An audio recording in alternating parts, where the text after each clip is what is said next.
nagpapunsoy kasi ako, kailan lang. At kailangan ko sing humanap ng maglagay dito, nakukulangan ako rito sa ubod ng ganda kong mga halaman. Kailangan ko dyan ng 2 rebulto na kung saan ilalagay ko. Kaysa bakbaking ko yung rebultos ni Andres Bonifacio sa Balintawak at tanggalin ko sa Monumento de Rizal, magkagalit pa kami ng gobyerno. Kumuha ka na ng 2 tao at siyang itatayo ko ron. Sunduin ko na, boss. Sunduin mo na. Kailangan pa ba ng kotse? Hindi na, boss. O sige, pakisundo. Madami. Maayos ang mukha mo, ha? Sir, Oo.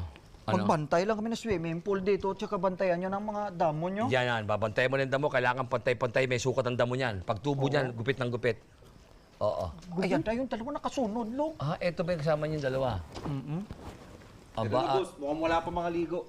sa tingin ko nga, hindi kayo. Aba, okay nga. Yan ang hinahanap ko. Ito ang mga hinahanap ko, mga itsura na to. Dahil hindi na to tatabasin. Ayos na ayos.